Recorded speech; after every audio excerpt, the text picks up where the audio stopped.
اعوذ باللہ من الشیطان الرجیم بسم اللہ الرحمن الرحیم۔ شروع اللہ کے بابرکت نام سے جو نہایت ہی مہربان اور رحم والا ہے۔ نبی کریم صلی اللہ علیہ وآلہ وسلم اور ان کی آل پر کروڑوں درود و سلام۔ السلام علیکم۔ تمام دوستوں کو فیصل سید خوش آمدید کہتا ہے۔ بہار رمضان کا یہ 24واں پروگرام لے کر آپ کی خدمت میں حاضر ہوں۔ تو سب سے پہلے ہم آپ کی سماعتوں کی نظر ایک بہت ہی پیارا کلام کرتے ہیں۔ آپ کی سماعتوں کی نظر یہ کلام۔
ایک منٹ۔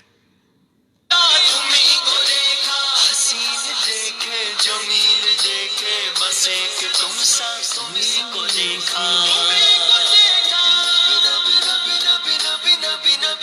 تو سب سے اول، تو سب سے آخر، ملا ہے حسن جواب تجھ کو، ملا ہے حسن جواب تجھ کو، عمر لاکھوں برس کی تیری مگر ہے تازہ شباب تیرا، عمر لاکھوں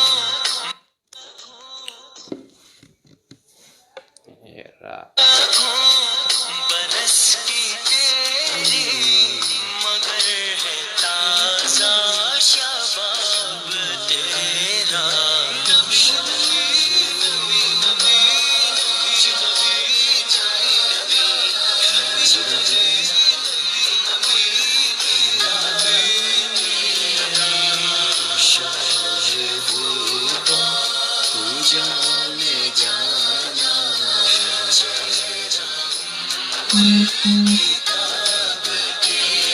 سب سے والا ہمارا نبی، سب سے والا ہمارا نبی، ہمارا نبی، ہمارا نبی، اپنے مولا کا پیارا ہمارا نبی، اپنے مولا کا پیارا ہمارا نبی، دونوں عالم کا دلہا ہمارا نبی،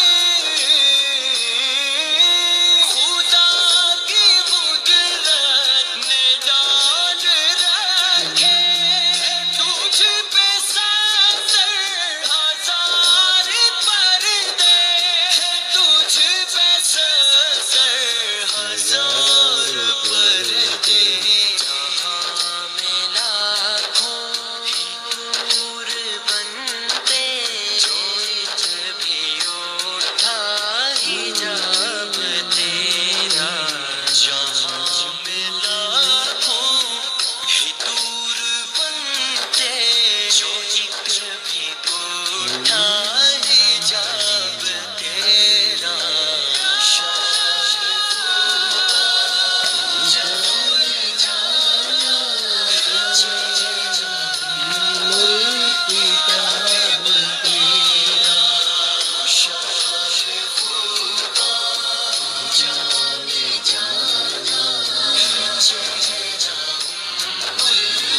خوب ہے نام محمد، خوب ہے نام محمد جس میں نقطہ گوارا نہیں، خوب ہے نام محمد جس میں نقطہ گوارا نہیں، خود رب نے ہے فرمایا جو تمہارا نہیں وہ ہمارا نہیں، خود رب نے ہے فرمایا جو تمہارا نہیں وہ ہمارا نہیں۔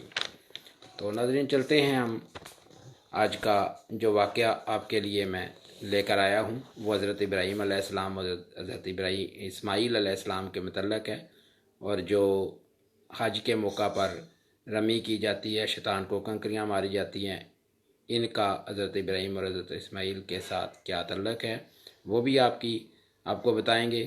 نبی پاک صلی اللہ علیہ وآلہ وسلم اور نبی کی آل کا ذکر کرنا عبادت ہے، اور اسی طرح نبی پاک کے آباء و اجداد کا ذکر کرنا بھی عبادت ہے۔ آج نبی پاک کے آباء و اجداد کا ذکر کریں گے۔ حضرت ابراہیم کا واقعہ، بہت سے واقعات ہیں۔ حضرت ابراہیم علیہ السلام اللہ تعالیٰ کے امتحان میں کامیاب ہوئے، ہر جگہ وہ کامیاب ہوئے۔ تو ایک واقعہ پچھلے دنوں بھی ہم نے آپ کے گوش گزار کیا تھا، جس میں نمرود نے ان کو آگ میں ڈالا اور آگ گلزار ہو گئی اور آپ کامیاب ہوئے۔ یہ حضرت ابراہیم علیہ السلام تھے۔ تو آج جو اللہ تعالیٰ ان کا امتحان لینے جا رہے ہیں وہ آپ کے گوش گزار کریں گے، اور یہ بھی بتاتا چلوں کہ حضرت ابراہیم کی عمر 80 سال تھی جب حضرت اسماعیل علیہ السلام اس دنیا میں تشریف لائے، اور یہ واقعہ جب پیش آیا تو اس وقت حضرت اسماعیل علیہ السلام کی جو عمر تھی وہ 13 برس تھی، 12 یا 13 برس، 13 برس زیادہ تر روایات میں ملتا ہے، اور 13 برس ان کی عمر تھی جب یہ واقعہ پیش آیا۔ تو چلتے ہیں ہم اس واقعے کی طرف، بتاتے ہیں آپ کو۔ ایک رات حضرت ابراہیم علیہ السلام سوئے ہوئے تھے، خواب میں ان کو خواب آیا کہ وہ اپنے بیٹے حضرت اسماعیل علیہ السلام کو ذبح کر رہے ہیں، اور اللہ ان کو حکم دے رہا ہے کہ ان کو آپ ذبح کریں۔ یہ خواب انہوں نے ایک رات دیکھا، پھر دوسرے دن پھر خواب میں یہی خواب انہوں نے پھر دیکھا کہ وہ اپنے بیٹے کو ذبح کر رہے ہیں، پھر تیسرے دن انہوں نے یہ خواب پھر دیکھا۔ 3 دن لگاتار انہوں نے ایک ہی خواب جو ہے دیکھا کہ اللہ تعالیٰ کا حکم ہے کہ آپ اپنے بیٹے کو جو ہے قربان کریں۔ تو اب ابراہیم علیہ السلام نے اللہ کے حکم کو پورا کرنا تھا۔ اب انہوں نے سوچا کہ اپنے بیٹے سے بات کرتا ہوں کہ یہ میں نے خواب دیکھا ہے۔ وہ جاتے ہیں اپنے بیٹے کے پاس، حضرت اسماعیل علیہ السلام کے پاس جاتے ہیں، ان کو بتاتے ہیں کہ ہے میرے پیارے بیٹے، میں نے یہ خواب دیکھا ہے کہ اللہ تعالیٰ کا حکم ہے کہ میں تمہیں ذبح کروں، تمہاری قربانی کروں۔ یہ 3 دن میں نے یہ خواب دیکھا۔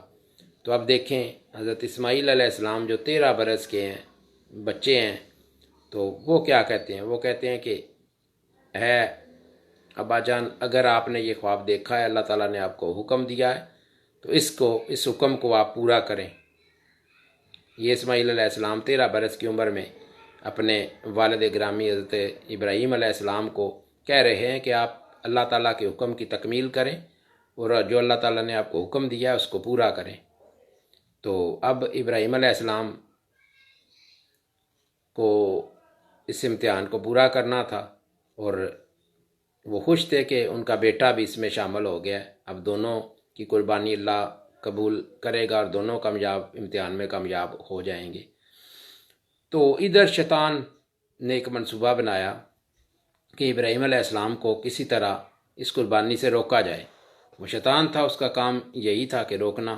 اس نے پروگرام بنایا کہ کیوں نہ ایسا کیا جائے کہ والدہ جو حضرت اسماعیل علیہ السلام کی والدہ ہے جناب ہاجرہ، ان کو جا کے ان کو بتایا جائے کہ آپ کے بیٹے کے ساتھ یہ ظلم ہونے جا رہا ہے۔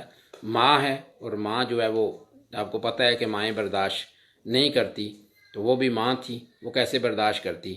اب شیطان ان کے پاس جاتا ہے اور کہتا ہے کہ آپ کو پتہ ہے کہ ظلم ہونے والا ہے، قیامت آنے والی ہے، اور ظلم جو ہے وہ ہونے والا۔ انہوں نے کہا کس پر ظلم ہونے والا ہے، کیا ظلم ہونے والا ہے؟ تو انہوں نے کہا کہ ظلم کسی اور پر نہیں، تمہارے اپنے لخت جگر